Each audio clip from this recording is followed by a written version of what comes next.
Pero culpables, ¿quiénes son? Por supuesto que es responsabilidad del cristianismo, porque si la iglesia se hubiese quedado en lo que Jesús estableció, no se hubiese evangelizado el mundo como se evangelizó. Y la pregunta es, ¿se evangelizó? Miren que los conquistados cambiaron al cristianismo. O sea que el cristianismo aparentemente venció, pero no fue realmente así. Los dioses se convirtieron en santos. Y los santos los hicimos semejantes a nosotros, pero con poderes. Exactamente lo mismo que ocurría en el paganismo. Y por eso la iglesia falsa vencieron. Porque ahora adoraban a María, pero antes adoraban con los mismos atributos a Artemisa, a Diana, a María Leonza y una cantidad de otros dioses, a la luna. Pero ahora se le ponía un nombre cristiano, pero en esencia era lo mismo. Entonces el laico se convirtió en alguien que se sienta y espera que venga el clero y lo atienda. Cuando realmente Jesús dijo, no es así. El laico no existe. El laico debe ser un discípulo. El laico debe ser una persona que trabaje, que estudie la Biblia, que ore por sí mismo, que no necesite la intervención de ningún clero para entender a Dios, sino que sea una persona que se sienta viva, que tenga una relación personal, que no necesita la iglesia para relacionarse con Dios. La iglesia es una consecuencia. Yo me relaciono con Dios todos los días y voy a mi iglesia para adorar a Dios con mis hermanos, pero no necesito la iglesia para salvarme. Ya yo estoy salvo en Jesucristo. La iglesia, como no, me bautiza, esas cosas, pero yo soy un sacerdote. Pero no, se dividió y la Iglesia Católica estableció los laicos. Los laicos son aquellos que fueron como colonizados, se sientan allí, reciben la música, reciben la predicación y hacen los sacramentos. El sistema admite que usted puede continuar con su vida siempre y cuando le des algo a Dios, limosna, a veces vayas a la iglesia y no le hagas mal al prójimo. Así que se transformó. No hay santificación, no hay estudio de la Biblia, no hay oración y mucho menos predicación.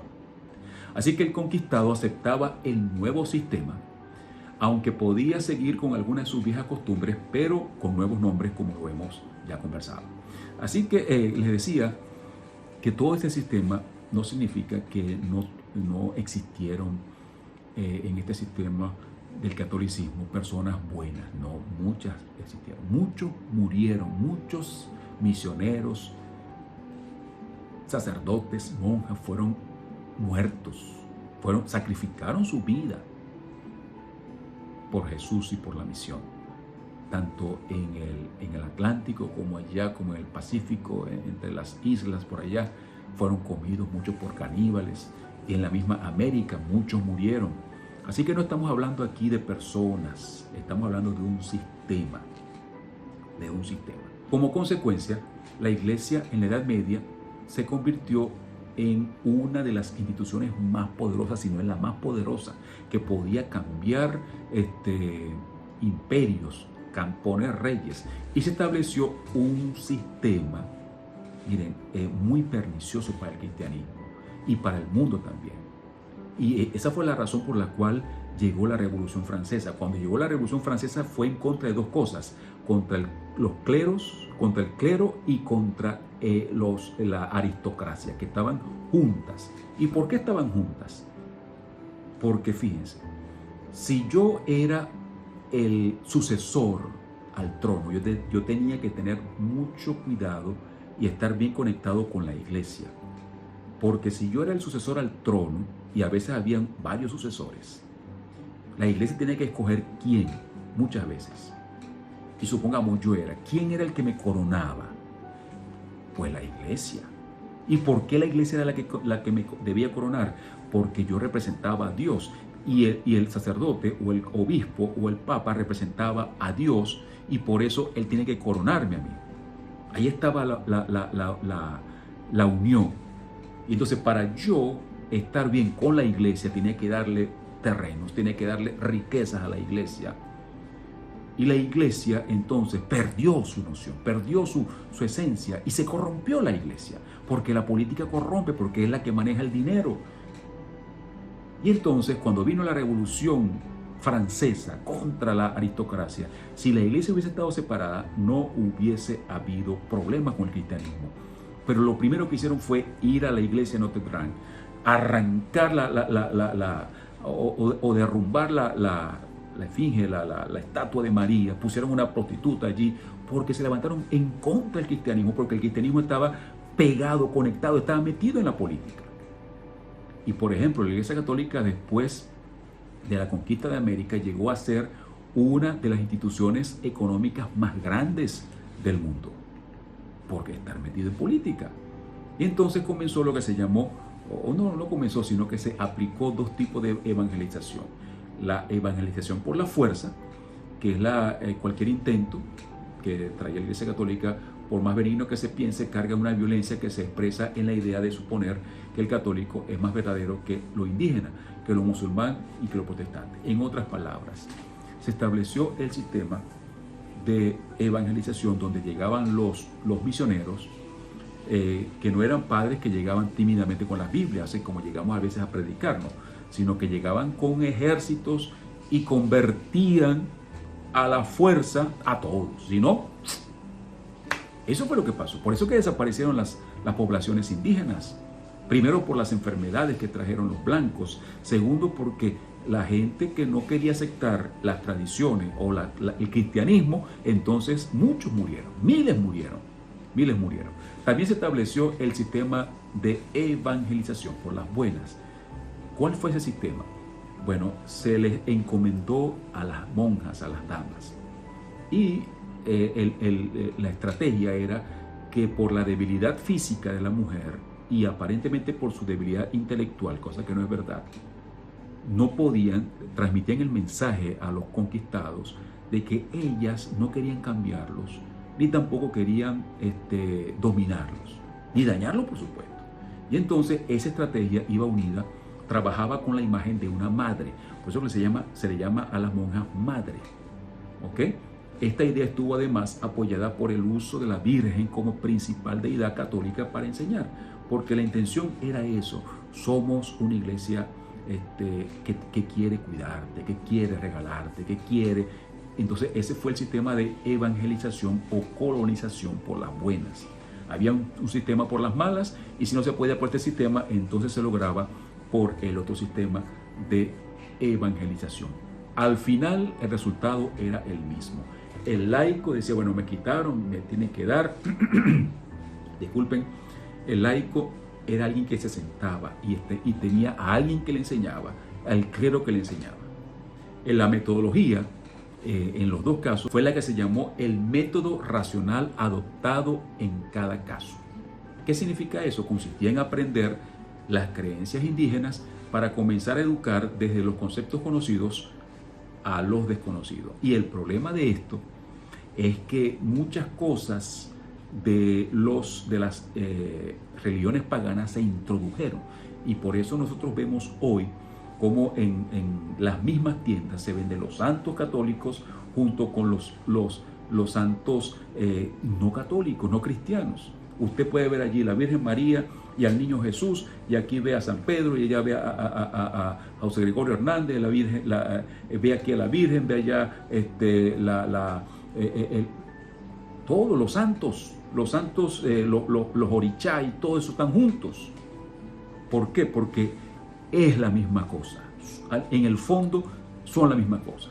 Así que el laico llegó a ser un miembro, y como miembro entonces las cosas no marchaban de acuerdo a lo que Jesús estableció, porque Él estableció: el Espíritu me gobierna para, a través del estudio de la Biblia, a través de la oración y la predicación, yo llegue a amar a Dios por encima de todas las cosas y a mi prójimo como a mí mismo. Eso lo estableció. Ahora, debido a que se han levantado muchos grupos y la iglesia en Europa y en otras partes ha perdido a millones de adeptos, en el Concilio Vaticano II las cosas cambiaron. Este concilio fue realizado en el Vaticano, por supuesto, entre 1959 y 1965. Y allí se cambió la enseñanza con respecto al laico. También se dice en el Código de Derecho Canónico, página 225, puesto que en virtud del bautismo y de la confirmación, los laicos como todos los demás fieles, están destinados por Dios al apostolado.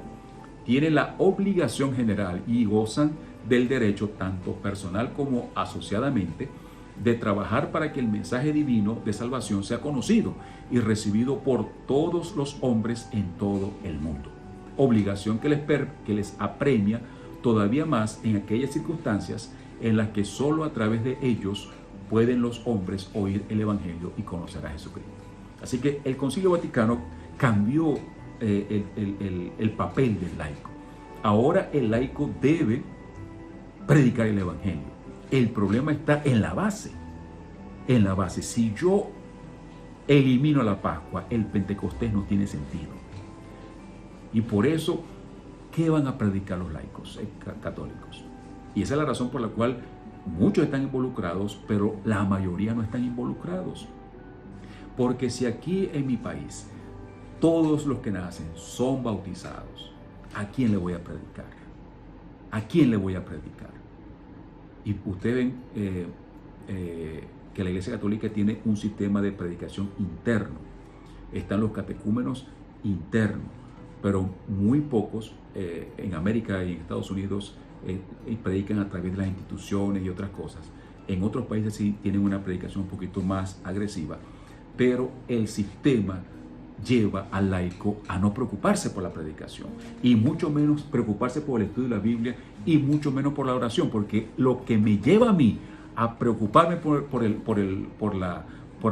para que otros conozcan de Jesús es el estudio de la Biblia y la oración. Y el Papa actual, Papa Francisco, dice: en la Iglesia Católica la misión de evangelización pertenece a todos sus miembros y de forma especial a la familia, como núcleo fundamental de evangelización. Recientemente se le da una gran importancia a la llamada nueva evangelización, como respuesta al rápido abandono del catolicismo que sufre la Europa moderna. De hecho, este es el tema principal de la encíclica Evangelii.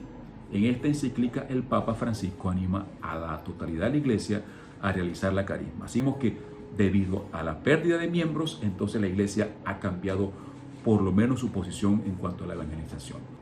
El sistema que Jesucristo estableció es este. Primero, la persona tiene que creer, la persona tiene que arrepentirse. Segundo, después tiene que ser bautizado cuando la persona entienda el mensaje de salvación.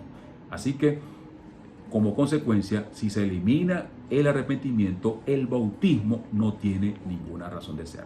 Así que, ¿qué es lo que predica el Evangelio? Esto, lo que nosotros tenemos que predicar. Primero el arrepentimiento y después el bautismo. Y cuando somos bautizados, entonces Jesús nos lleva a la mesa de los panes de la proposición, al estudio de la palabra, a la oración, a la predicación del Evangelio, y así estaremos siendo transformados. Llegaremos a amar a Dios por encima de todas las cosas y a nuestro prójimo como a nosotros mismos. Ese es el sistema que nos explica el Pentecostés, y ese fue el ataque. La decisión ahora está en tus manos, mi querida amiga y mi querido amigo. ¿Qué vas a hacer? ¿Vas a seguir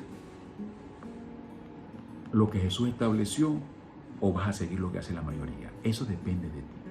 Por eso en este momento me gustaría orar para que Dios te dirija, para que Dios te siga mostrando su voluntad y te dé el poder, igual que a mí, para seguirlo donde quiera que nos lleve. Oramos. Querido Padre Celestial, muchas gracias por tu palabra. Gracias porque en ella encontramos libertad. Gracias porque podemos hablar contigo, Señor, libremente, directamente. Y gracias porque nos das el privilegio a través de diferentes modos, diferentes instrumentos de predicar el Evangelio. Gracias por bendecir a mis amigos que están escuchando este mensaje. Esperamos que tú le ayudes a comprenderlo y a llevarlo a práctica de acuerdo a tu voluntad. En el nombre de Jesús lo agradecemos. Amén. Muchas gracias. Será Dios mediante hasta la próxima, cuando estudiaremos el ataque contra las trompetas.